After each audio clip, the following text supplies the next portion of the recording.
Thank you, Clay. So if you're not tuning in to what is CO2 capture and how would I do it, you're on the wrong channel. As Clay said, I'm Carl Gerdes. Just to give you a little background, I've been working in the oil and gas industry for shockingly close to 50 years now. Presently, I'm an independent consultant. I'm chairman of the GPA Midstream Research Committee. That's the trade association that has developed most of the data for the natural gas industry. As I mentioned on this little slide here, I've also been a pretty good stand-in for a ne'er-do-well in that, at least before my knees crumbled, I used to do a lot of mountain climbing all over the world. My professional career was basically all with Chevron. I worked for Chevron for nearly 40 years, and at the end of my career, I was the senior corporate expert on natural gas processing, involved in projects, consulting, research and development, strategic technology planning, that sort of thing. I retired from Chevron and have been an independent consultant since 2013. My background in CO2 does date back a while also. I first got engaged in the handling and the care and feeding of CO2 in enhanced oil recovery projects back in the early to mid 1980s. And then later, in the present context, I was involved in the initial planning for a large international collaboration among energy and oil companies called the CO2 Capture project. That kicked off in 1999 and is still going. In fact, I am currently editing the 5th volume of research results from that consortium. I was also involved in the initial planning for the Australian Greenhouse Gas Technology Cooperative Research Center in the early 2000s, and that still is going. I joined PetroSkills this year as a trainer. So let's consider the outline of what I hope to deliver for you today. This is an overview of CO2 sources of an industrial nature and CO2 capture technology. We won't be getting into geologic storage. We won't be getting into what's called CO2 utilization other than passing reference. But the three major areas we'll look at, first, what is the scale of CO2 emissions and what are the major sources? Another topic, what is CCUS? That's CO2 capture, utilization, and storage. And what major technology approaches are being developed for that? And finally, we'll consider, are there any of these systems that are actually operating at a commercial scale? So it's an ambitious agenda, and hopefully I'll be able to get you through it. So let's consider first of all, I should ask Clay to make sure my sound coming through clear, pictures clear, all the video, everything looks good? Yep, we're all good. I guess we're good. Okay, thank you. So let's go on to the first topic, the scale of CO2 emissions and what are the sources. But first, just to provide a little context, greenhouse gas emissions are an issue because of the greenhouse effect. And basically, without getting into the heavy-duty physics, greenhouse gases warm the Earth by absorbing energy and slowing its escape back into space. So they act like an insulating blanket on the Earth. The physics of this are very well known, and the phenomena is a really good thing because absent the greenhouse gas effect, this would be a ball of ice. However, as you know, the climate science community suggests that there can be too much of a good thing. And that's where we get into greenhouse gas emissions. Typically, these are expressed in terms of so-called CO2 equivalents, because the various greenhouse gases, and there are several, vary in their effect on global warming. CO2 being the dominant one is picked as sort of the basis for how much greenhouse gas effect each molecular species has. These greenhouse gases differ from each other in their ability to absorb energy, that's the so-called radiative efficiency, and how long they stay in the atmosphere. Some of them decompose, methane, for example. The global warming potential is a measure of how much energy 1 ton of a gas in the atmosphere will absorb over a given period of time, and that's relative to 1 ton of CO2. And so looking at what make up global greenhouse gas emissions, about 65% of total greenhouse gas emissions, both natural and man-made, is CO2, so it's the dominant. And this pie chart shows the relative fractions normalized on a CO2 tonnage equivalent basis. So you get a notion of the importance of the various species. Methane has a large contribution mainly because it's quite an efficient greenhouse gas energy absorber. About 60% of methane emissions are man-made, although mostly it comes from the agricultural section, the so-called cow perks and other emissions. About 25% of methane emissions are energy sector related. Methane doesn't last as long in the atmosphere as does CO2. The so-called 100-year global warming potential of a ton of methane is in the range of 28 to 36 over a shorter period because, as I say, methane goes away over time. In the shorter period, it has a much stronger effect, over 80. Our focus today, however, is on CO2 from fuel use and industrial operations, the big blue box there. And the trend in emissions has been steadily upward, currently in the neighborhood of 30 gigatons per year of energy-related CO2 emissions. In 2019, it was 33 gigatons. And actually, in 2020, the estimated emissions are down about 7% due to reduced economic activity. So these are big numbers. Oh, and by the way, a gigaton is 1 billion tons. So that's a lot of CO2.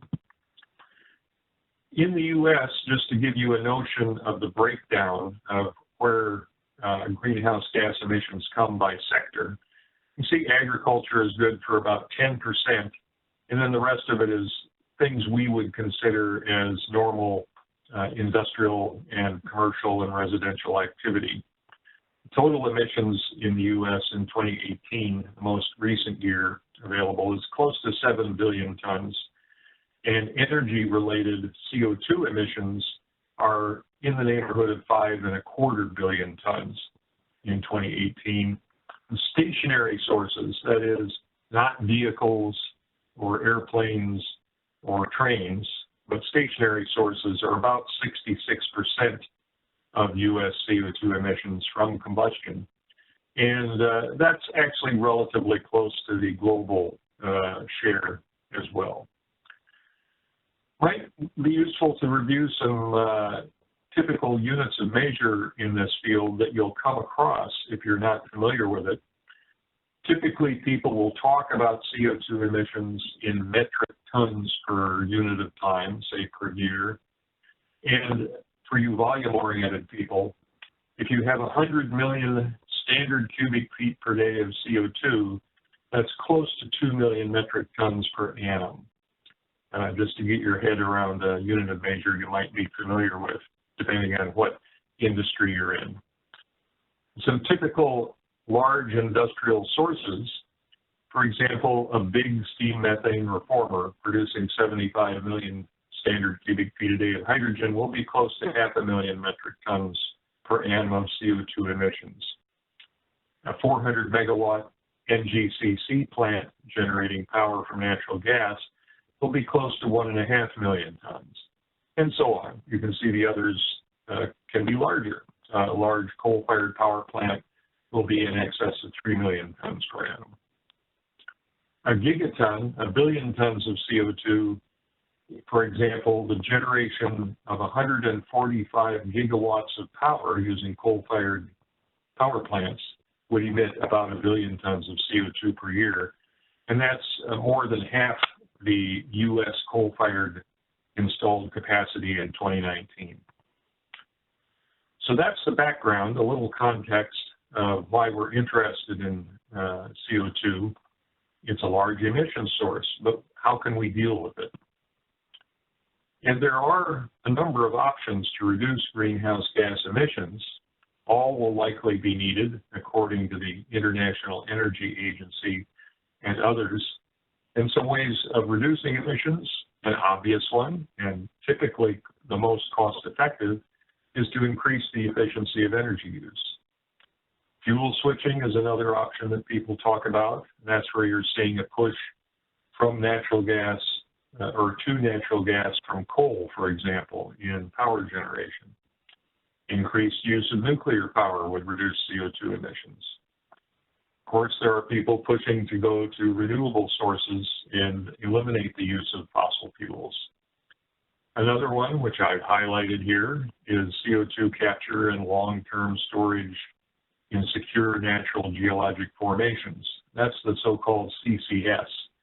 For CCUS, you simply add the notion of, well, if you capture the CO2, perhaps you can reuse it in some context.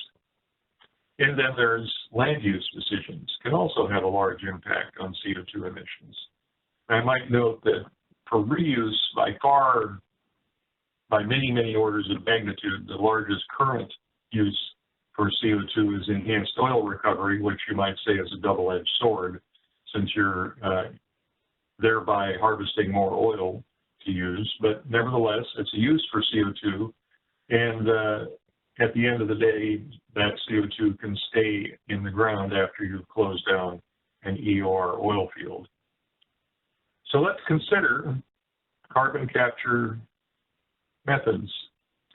So the basic concept here is we want to prevent the release of CO2 into the atmosphere from combustion operations, industrial operations. One way of doing that is to decarbonize the fuels prior to use, or separate the CO2 from effluents, and then either recycle it or permanently store it in a geologic formation. This is an emissions reduction technology, and most in the field consider it as an intermediate bridge between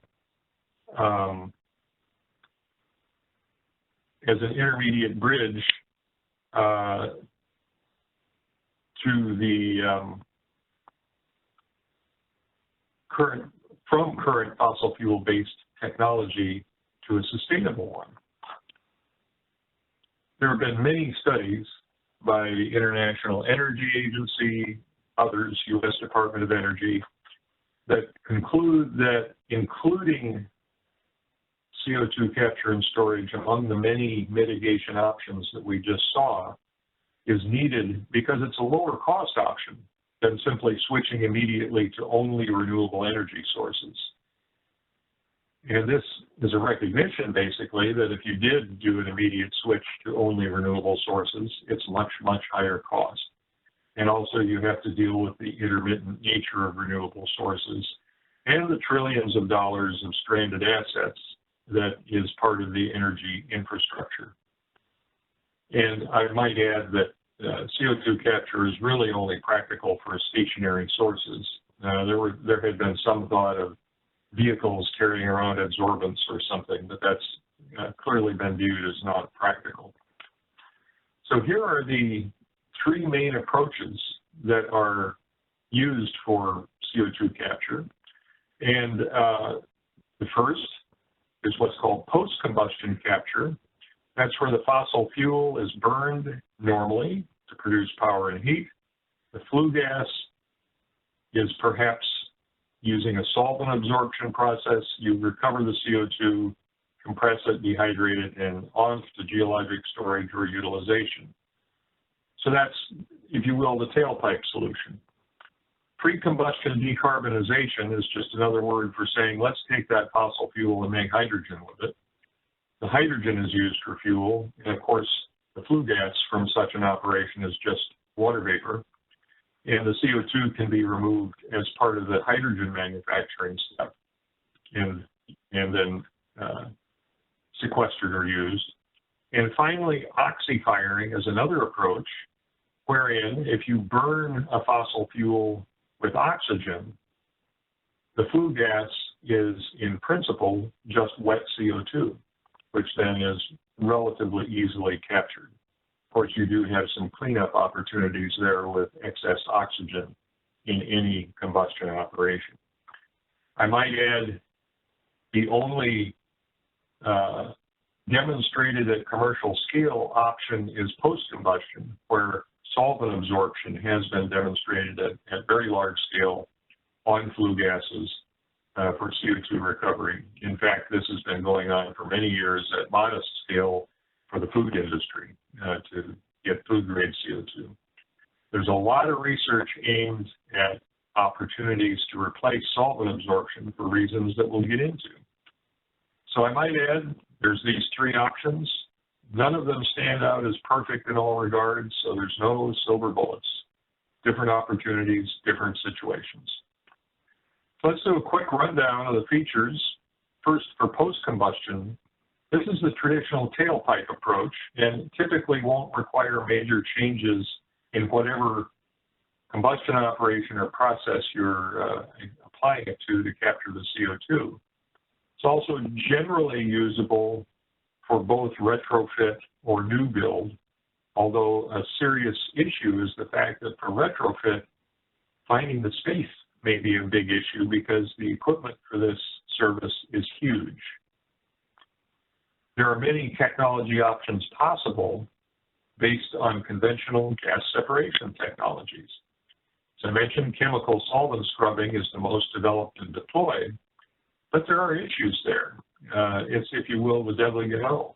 But there's solvent degradation, problematic emissions are major issues, and as I said, huge equipment. So it's not cheap.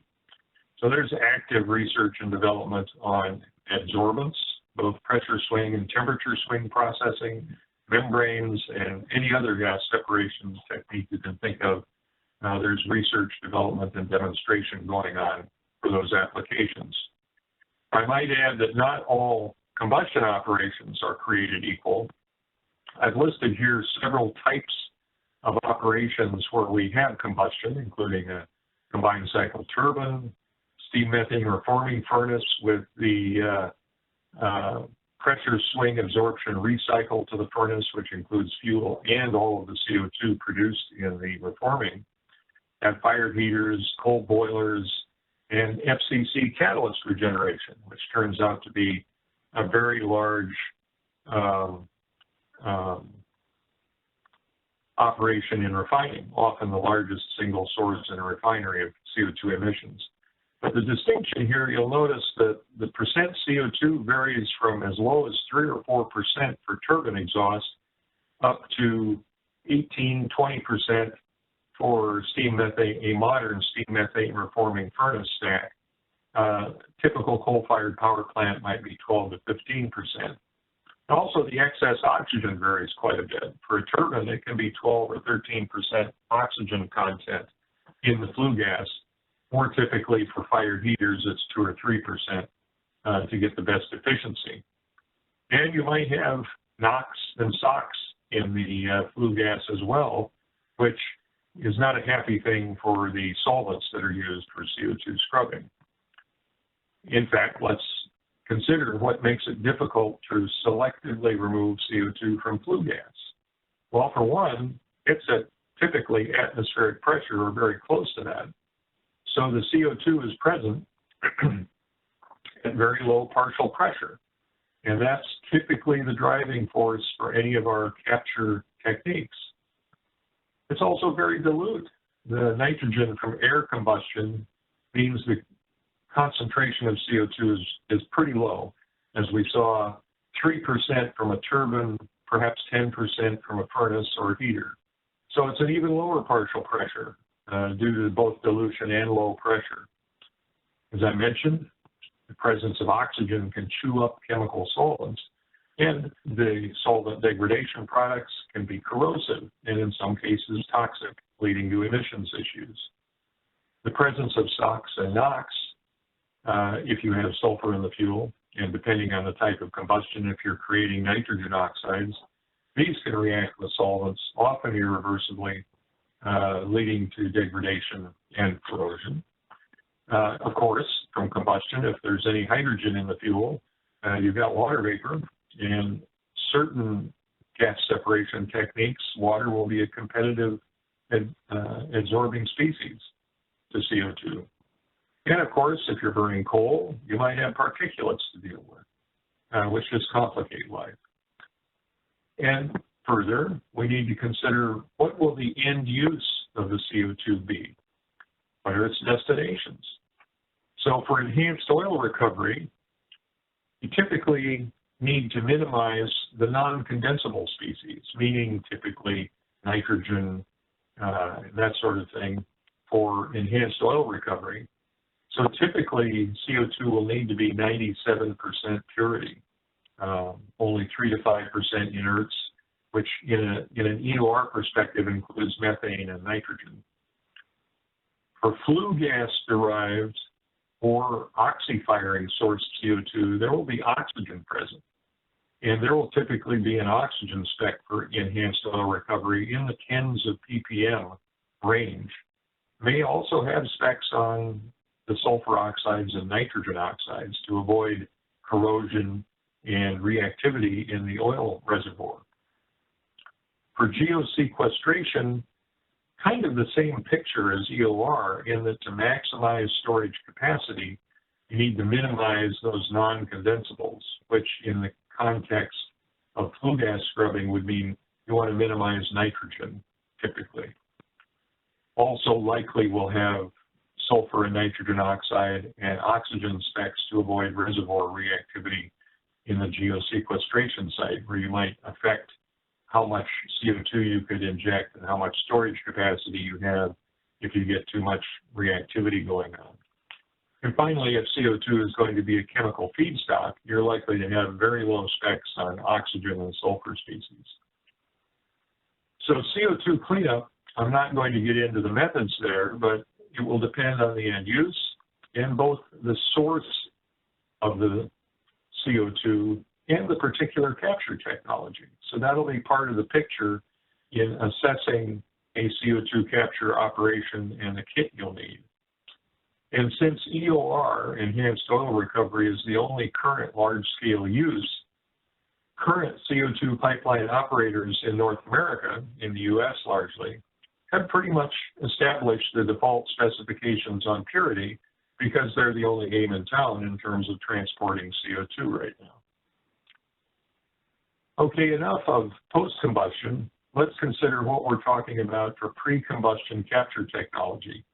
And by the way, this is basically just production of hydrogen fuel from a fossil feedstock with carbon capture. And in this context, that's referred to as blue hydrogen. You'll also see green hydrogen mentioned in the literature, and that's, for example, if you split water with electrolysis using renewable power, that's so-called green hydrogen. I might add, in terms of using hydrogen as a fuel, many combustion operations require little or no modification, but some will, and that's an important factor in deciding whether hydrogen fuel and decarbonization of the hydrogen process is a viable option for whatever situation you're looking at. The technologies to lower the cost of making hydrogen with CO2 capture, well, for big volumes, numerous engineering studies have shown that autothermal reforming is a lower cost option than steam methane reforming. That's not only for making the hydrogen, but also for capturing the CO2. And in terms of enhancing the efficiency of hydrogen manufacture and making it lower cost, people are working on things like high temperature hydrogen membranes to allow enhancing the water gas shift or reforming steps in the process of making hydrogen. And there's also sorbent enhanced water gas shift. These are all at the research stage and frankly won't make a huge difference on the cost, but it's a way to achieve a few more percentage points in terms of overall efficiency.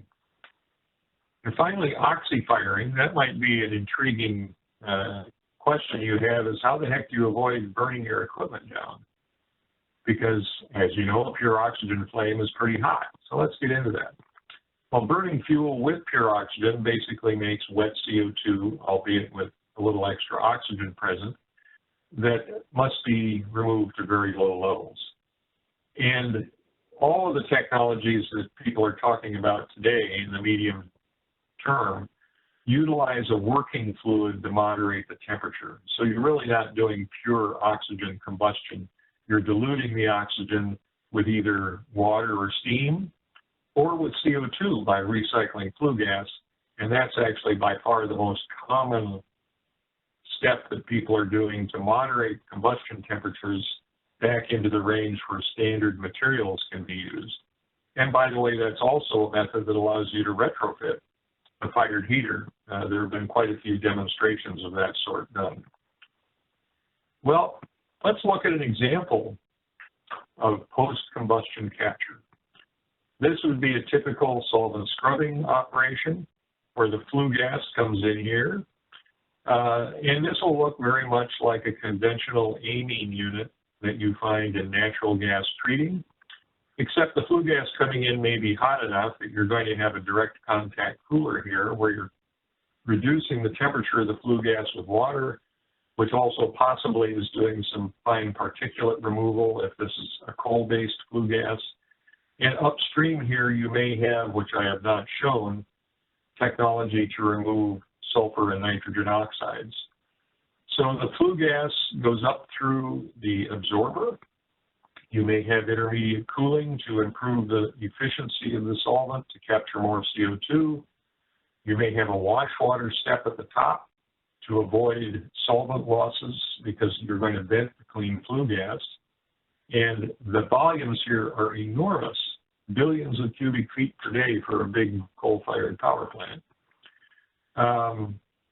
So the rich solvent that's loaded with CO2 then is taken to a stripper where, and typically in an amine treater, you won't see a rich solvent pump because the natural gas you're treating will be at higher pressure. Here you're at atmospheric pressure, so you need a pump to move your rich solvent.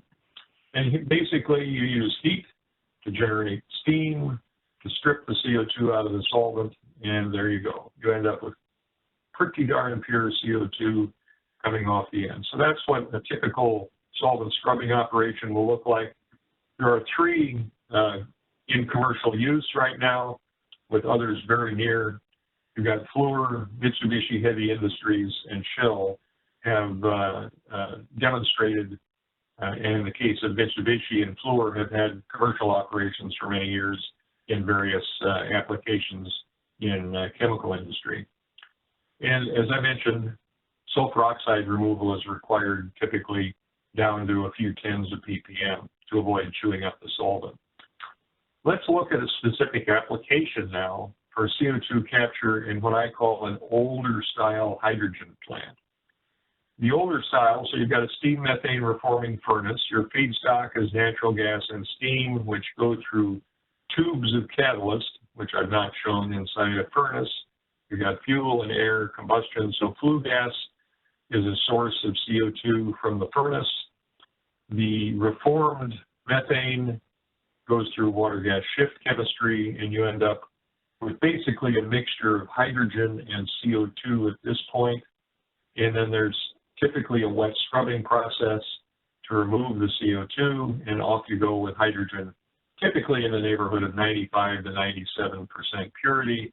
And this CO2 stream is essentially 99% pure. So this is what we used to call, or I would call, the old style hydrogen plant. About 60% of the CO2 produced overall comes from inside the process and would be going out in this vent, which you could call this integrated CO2 capture. It's part of the normal process of making hydrogen, but you end up with a high fraction of the CO2 from the operation available just for compression and pipelining. And then you could retrofit CO2 capture on the flue gas here if you needed to do a high level of decarbonization. Now let's look at the current generation of steam methane reforming, so-called modern design, the big difference is that the shifted syngas, which again is a mixture of hydrogen, CO2, and some unconverted methane and a bit of CO and hydrogen, goes through a purification operation. This is typically done with a mole sieve, a pressure swing absorption operation. You end up with extremely pure hydrogen, 99+% purity. And this turns out to have value in the refining and chemical industry, the higher purity, which is why people have gone on this direction. And it's also higher energy efficiency because this PSA operation doesn't use nearly as much energy as the solvent scrubbing in the old style plant. Plus you recover the fuel value that was in the tail gas, and that goes into the furnace as fuel. So more energy efficient, but now, oops, all the CO2 that you've made inside the process is now part of the flue gas. So basically all of the CO2 emissions in this design come out with the flue gas. You do have the option to retrofit for partial capture on shifted syngas here or on the tail gas from the PSA unit. And that's where people have been going after CO2 in recent capture operations on hydrogen production. So oddly enough, the modern hydrogen plant is more energy efficient, but harder to capture the CO2 because it all goes out in the flue gas.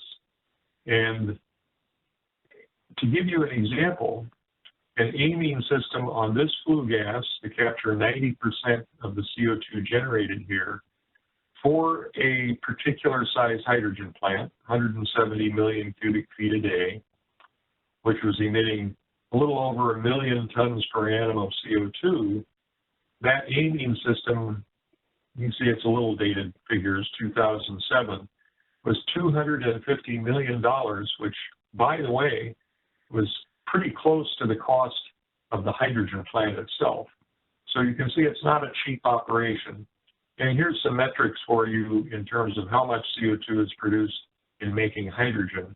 To give you a notion of why it is the hydrogen plant is typically one of the largest CO2 sources in a modern refinery with hydrogen manufacturing. But wait a minute. You'll notice here I mentioned the CO2 avoided cost is $71 a ton in this operation. To give you a notion of cost, what's avoided cost? And what's this concept of CO2 avoided? Well, let's consider our reference methane plant, methane reforming plant with no capture. The blue bar shows how much CO2 I generate in the day-to-day business. Now, when I add CO2 capture, the operation becomes typically more CO2 intensive in terms of how much CO2 is generated because you're using utilities to capture the CO2. So in this case, let's suppose I capture 90% of the larger amount of CO2 that I'm generating with a capture operation. This difference here between, or the CO2 avoided, is the actual CO2 to the atmosphere based on the original operation that I'm avoiding emitting to the atmosphere. So it accounts for the CO2 that is generated by the capture operation itself. That extra CO2 here in this box, the extra CO2 generated by the CO2 capture operation. Now, not all CO2 capture operations are going to be this, if you will, inefficient, adding 20% more emissions, more CO2 to deal with. This is just a nice round number example, but you get the notion that there will be some bookkeeping involved in the world of CO2 capture because you'll need to account for the difference between CO2 captured, and people in the literature will report both capture cost and avoided cost. And the capture cost is literally just that. I captured X tons of CO2, and it costs X dollars to do that, and bingo, that's the cost of CO2 captured. So, for example, the way you calculate that for a particular operation, suppose a power plant, the cost of my product is dollars per megawatt hour, or for a hydrogen plant, it's dollars per million cubic feet of hydrogen. But anyway, there's an increased cost, obviously, for capture, times the output of my new operation with capture, so that may be hydrogen or power, and divided by the total CO2 captured during that time period, and that's my capture cost. But for avoided cost, it's based on the CO2 reduction to the atmosphere, and there you get into the intensity of the CO2 emitted per unit of product for both the reference plant without capture and the plant with capture. So it accounts for that difference between emitted in the capture case must include the emissions from the utilities imported for the capture operation. So as I say, in the literature, be sure you're understanding whether they're reporting CO2 capture or CO2 avoided. And some authors are a little sloppy in this regard, and it's hard to tell, but there is a difference. Bottom line, avoided cost will always be larger than the capture cost because you're accounting for CO2 from the utilities. So let's get into the real world. Are any of these things actually operating out there at industrial scale? There's an organization, the Global CCS Institute, that maintains a list of large projects. And large, they define as something like 500,000 tons per annum of CO2 being captured. There are currently 19 such projects operating globally, with 4 more under construction. And during 2019, last year, they reckoned 25 million tons of CO2 from the power and industrial sector were stored. And by the way, they consider CO2 used for EOR to be stored. So as long as it's not being vented, but being recycled in the CO2 EOR operation, it's basically out of circulation and considered stored. Let's look at some of the equipment now. This is actually a slipstream operation that is no longer operating, but it was operating on a natural gas combined cycle power plant in Massachusetts for many years. It was meant to recover CO2 for the food industry. So it uses large equipment. You're saying, gosh, the absorber is 20 feet in diameter, the stripper 8 feet in diameter, direct contact cooler for the hot exhaust gas is 23 feet in diameter. This must be a really big operation. Well, not so much, it turns out. The flue gas is low pressure and hot, containing only about 4% CO2 because it's from a natural gas combined cycle. This used an amine, a large energy requirement for you can see the size of the equipment, and you have a large circulation rate relative to the amount of CO2 being absorbed. The capacity for this slipstream operation is 110,000 tons per year, or a 40 megawatt equivalent of power generation. Look at the size of this equipment. So you can see that for a very large plant, it's going to be huge. Basically a 500 megawatt pulverized coal power plant, the contactor is going to be perhaps 20 meters in diameter. So this is big stuff. And in fact, people are not building round columns. They're building big square columns now because they're so big. But here's a couple of examples of CO2 capture operations that have been built. This one's in Port Arthur, Texas, and is Air Products and Chemicals. They capture about 1 million tons per annum from 2 steam methane reformers. They retrofitted a vacuum PSA system to treat the shifted syngas upstream of the conventional purification absorption unit for the hydrogen. It selectively removed CO2 from the mixture of CO, hydrogen, and methane. The CO2 is exported by a pipeline for EOR. It's been in operation since 2013, 1 million tons per annum, $430 million cost, 66% of which came from the U.S. Department of Energy. So you can see, not low cost. Here's another big operation on hydrogen production. This is at the Quest CCS CO2 Capture and Storage Facility at the Scotford Syncrude Upgrader in Edmonton, Canada. This operation captures a bit over 1 million tons per annum from 3 steam methane reformers. These are making hydrogen to upgrade the heavy oil at the Syncrude Upgrader. There, Shell is the operator, or was the operator of the facility, and they chose their CO2 amine-based solvent, the ADIP solvent, on the shifted syngas, again, upstream of the PSA. So here I've shown it a little bit on this flow diagram. Here's the methane reforming furnace. The syngas, the shifted syngas, comes to the absorber where CO2 is scrubbed out. The syngas goes back to the PSA purification operation to make the pure hydrogen that's used in the upgrader, as well as recycle then the unconverted methane to the SMR furnace. So the solvent loaded with CO2 goes to the stripper, CO2 comes off compressed to 2,100 pounds and off to a pipeline. And this is actually being stored in a deep saline aquifer. So this is actual geologic storage. It's been operating since late 2015. It costs $1.3 billion, and that includes the export pipeline and the compression. So it's not, strictly speaking, just the CO2 scrubbing operation. 64% of the money came from provincial and federal government. You're seeing a theme here. There's a lot of government money involved in these large projects. Here's one near Houston, Texas, the Petrinova carbon capture project at the WA Parish power plant. You can see this is big stuff. Here's the power plant coal-fired furnace and the big stacks. Here's the line bringing in the flue gas.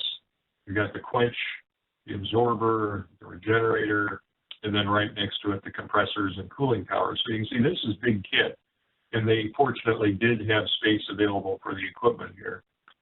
So this is designed to capture a bit more than 1.5 million tons per annum, and that's still a slipstream off of one of the 3 coal-fired boilers. So about a third of the CO2 from one boiler, or 240 megawatt equivalent, is this 1.6 million tons per annum.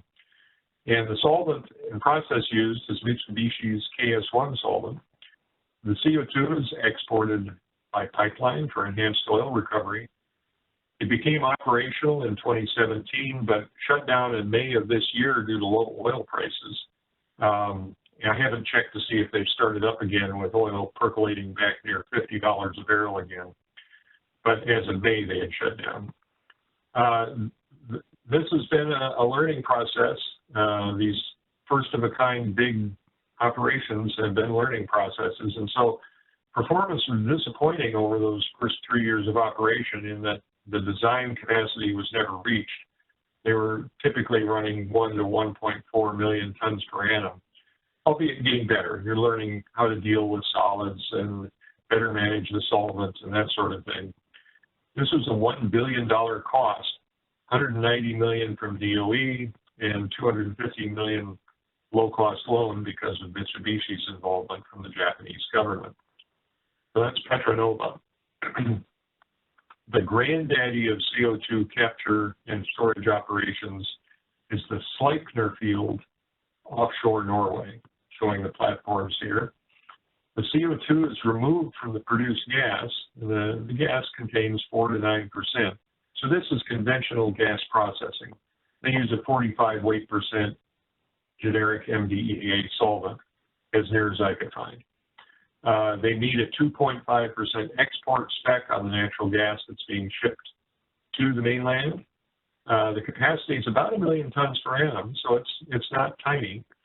And to give you a perspective, for those of you that may not be familiar with offshore operations, looking at this platform, this is the 6-story hotel where the workers live. So it's a big operation.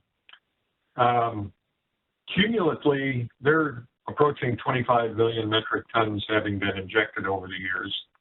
The motivation here was to avoid a CO2 tax that would have been charged on their CO2 emissions from having removed it from the natural gas. That tax now is in the neighborhood of $60 a ton.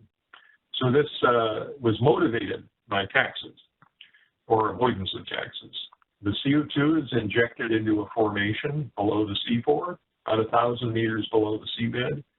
And as I say, it's been going since 1996. The cost was a modest $100 million at that time, and I'm giving you the breakdown on the compressors, the well, and the formation studies. And finally, a big one that just, I would characterize it, just limped into operation. This is in Australia at the Gorgon LNG project. Gorgon is a big LNG operation. It's 3 parallel trains producing about 10 million tons per annum of LNG when it's operating, and that's been an epic tale. This is the world's largest dedicated storage operation. The capacity design is 4 million tons per annum of CO2 removed from the natural gas. So there's no CO2 removal on actual operations like turbine exhaust. This is all from the natural gas. And activated MDEA from BASF is the process there. And this was motivated by condition of the permit.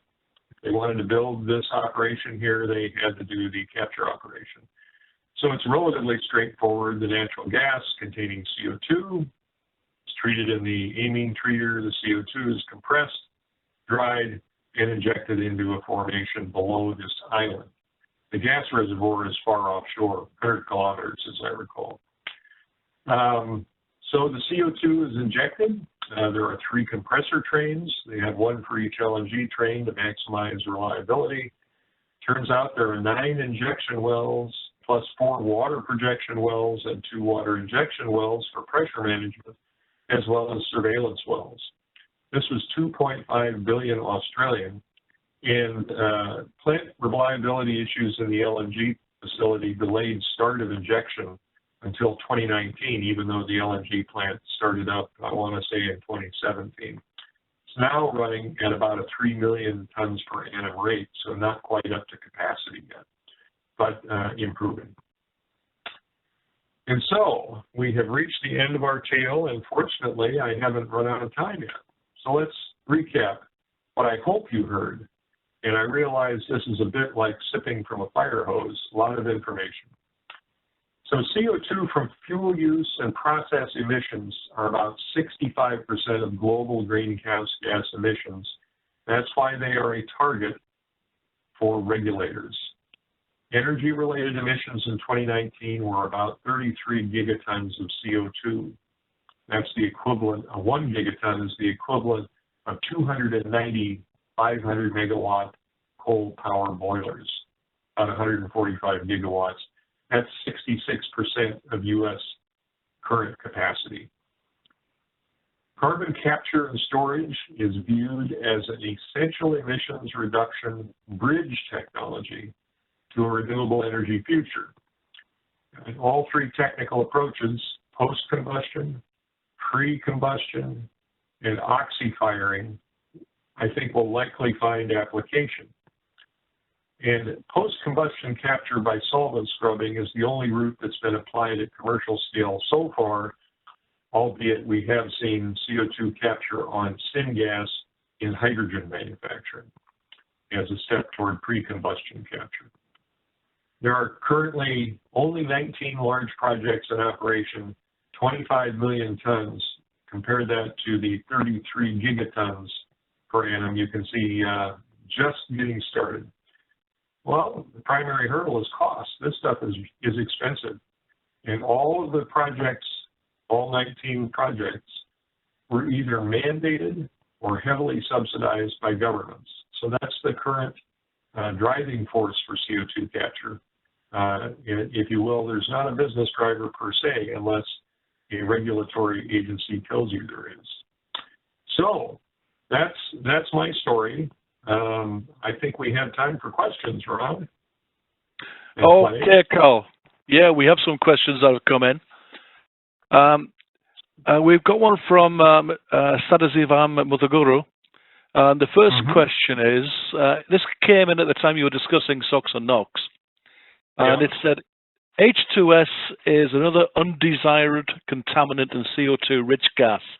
Do you have any information on H2S range available from literature or from operating plant? And to be honest, I'm not quite sure what the question really means. Yeah, well, of course, for flue gas, there will be no H2S. So presumably, H2S is only going to be present in CO2 that is removed from sour natural gas in the course of normal natural gas processing, or possibly in some pre-combustion decarbonization, for example, integrated gasification combined cycle.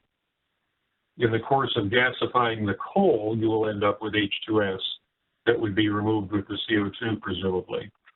So in making hydrogen from coal and in treating natural gas, there may well be H2S present. The spec for CO2, I guess the question relates to how much H2S can you leave in the CO2. And for a chemical feedstock, the answer would be nil or very, very low. For enhanced oil recovery, that's typically a regulatory specification because of the hazard of H2S. And in the United States, in Texas, I believe the limit is 100 ppm H2S is allowed in CO2 that is being pipelined anywhere near people. Kindra may know a better number than that, but I think that's the typical number for CO2 pipelines. So I'm not sure if that was the question. There is technology available to selectively remove H2S from CO2. Typically what's used is one of the so-called iron redox processes like sulfur-ox or low-cat or whatever, some of the newer ones as well, that remove H2S from CO2, so it can be done. Not sure if that was the answer, but that's what's in my head, Ron. Okay, that works for me, Cal. Thanks. Hey, I've got another one from the same chap. What are the typical design challenges encountered in the design of CO2 captures in the listed operational plant? This came in when you were discussing the actual CO2 capture plants. And it goes on to ask that it was during the design phase and during operation. So typical design challenges. Yeah. Sure. Well, the first challenge, let's divide this into new build versus retrofit.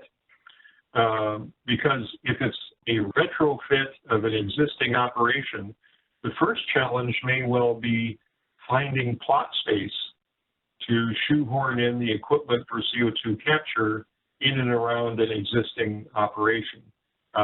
This is a huge challenge, for example, in the context of oil refining, where notoriously tight equipment packing is done. So just figuring out where to put it. And sometimes that shapes the choice of technology for removing the CO2. So that's one, is just where can I put it? Where will it fit for a retrofit? For new build, obviously, you can design plot space to be most efficient, and then it's not necessarily a constraint on the CO2 capture technology. But the other constraints then, or the major ones, will be, well, what contaminants are in this particular stream that I'm trying to remove the CO2 from? You might have sulfur oxides, nitrogen oxides, you might have particulate matter, and all of those need to be dealt with upstream of the capture operation. And then the capture operation itself will be how much excess oxygen is there, what's the CO2 concentration, because the level of CO2 determines how difficult it is to get a high fraction of CO2 capture. So the three vendors that I mentioned that have designed large industrial systems have been through this process before and know what details to worry about. But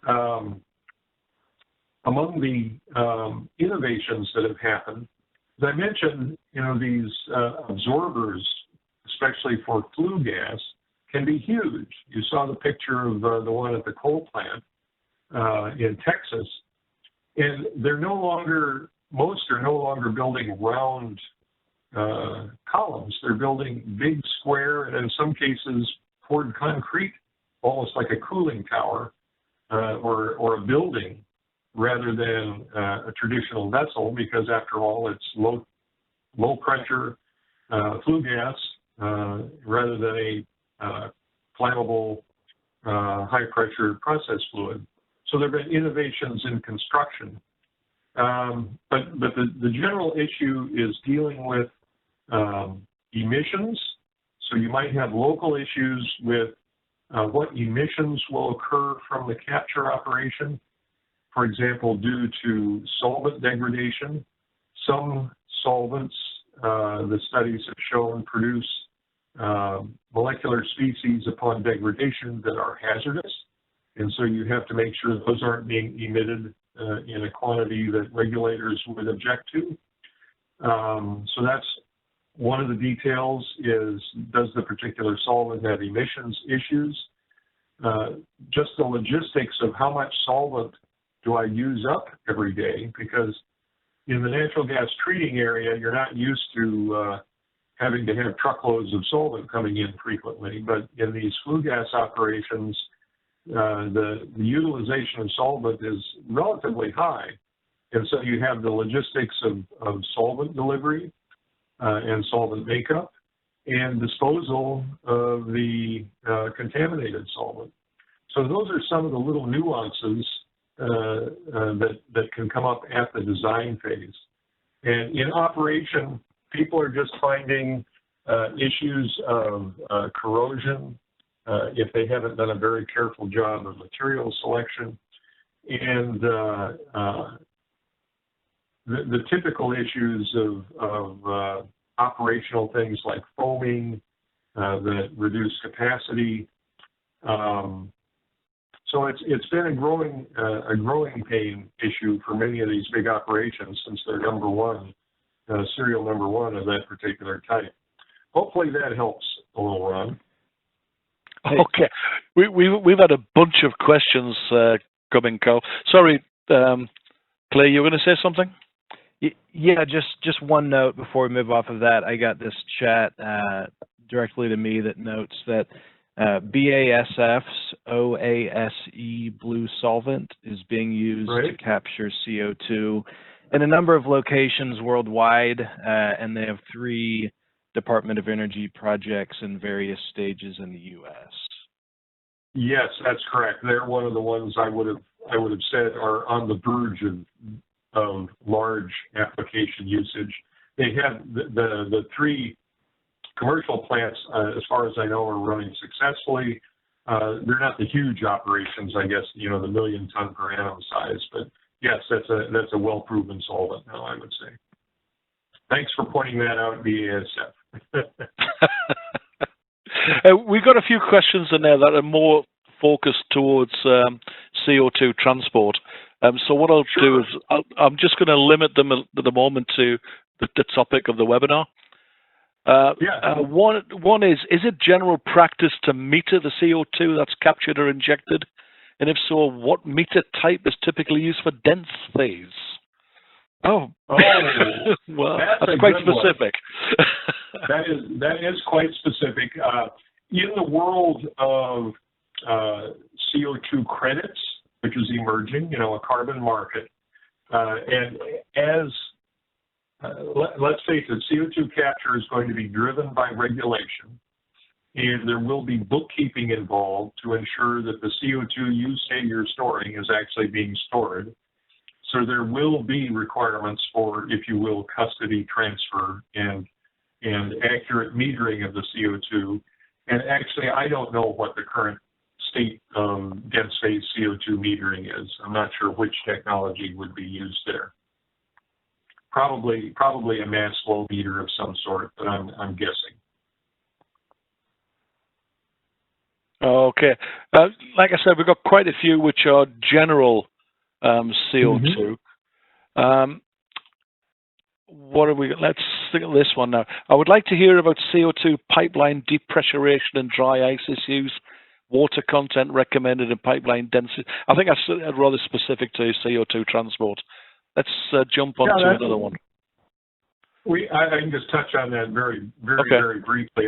I would simply note that CO2 has been pipelined around North America for enhanced oil recovery for 30 years or more now. So there's extensive experience out there in how to design CO2 pipelines, both in terms of materials and prevention of rupture propagation, that sort of thing, as well as understanding for the extent of dehydration required. It's all rather settled information that's certainly available and good experience there.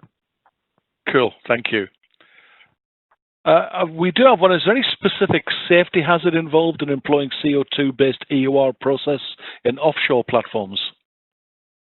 Well, CO2 is, if you will, not toxic, except, I guess it is at extremely, if you were to walk into a vessel that was 100% CO2, aside from the lack of oxygen, there are some toxicity issues, but basically CO2 is considered to be non-toxic, but it is an asphyxiant if it displaces oxygen.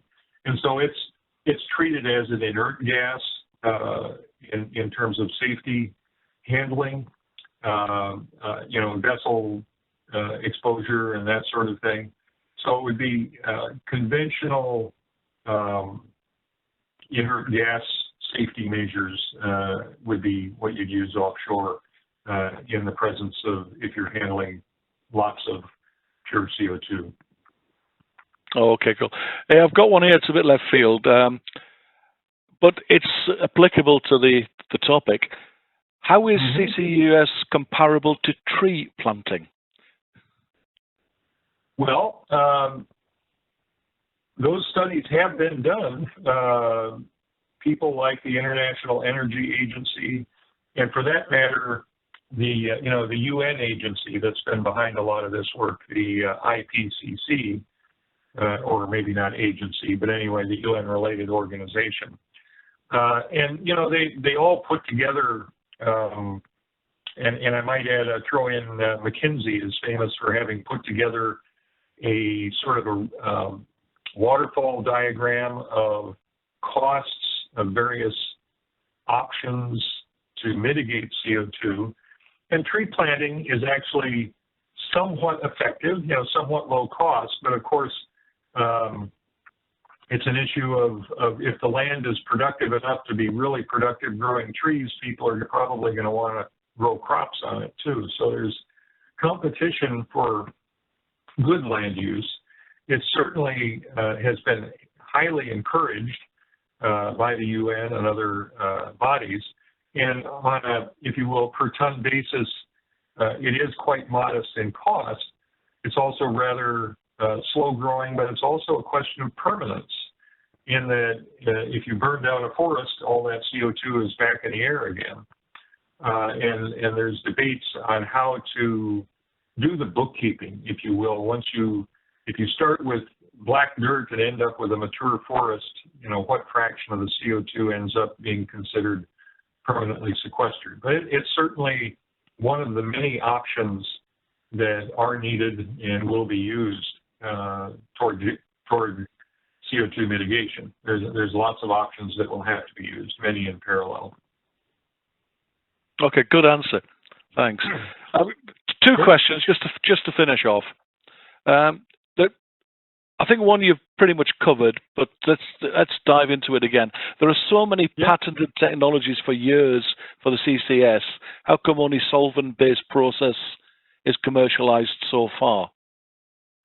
Sure. An excellent question. And I've been, if you will, engaged in that development field for about 20 years. So I can give you the sordid truth, which is it's difficult to apply, especially the flue gas. As I mentioned, we've got low pressure, low concentration are against you, and the physical principles for the other types of separations, like solid adsorbents or membranes, the physical principles they operate under are challenged in those conditions where you have very low, chemical potential, very low partial pressure for the CO2 that you're trying to separate.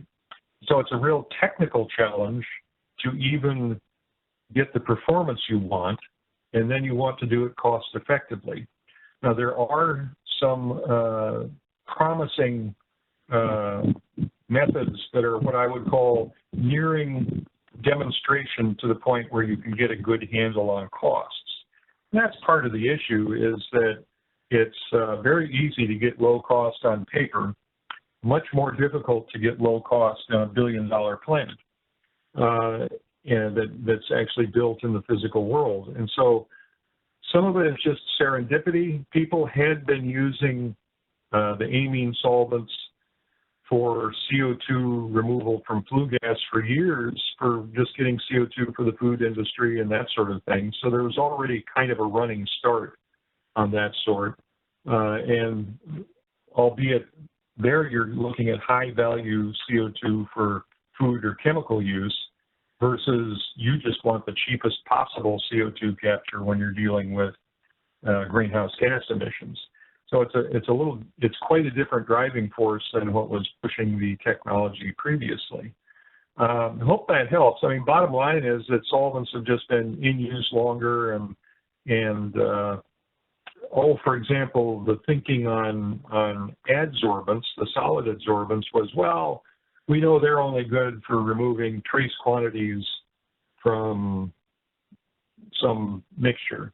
And to do it on a huge scale just isn't practical. Well, it took a long time to get past that mental block, start doing the testing and estimating that leads to the conclusion that, yeah, it might be competitive with amine scrubbing, for example, for flue gas removal. And there are, so bottom line is that they just weren't thought of as practical for a long time until people really started researching them and finding that, they might be. Okay, one last question, somewhat related to this.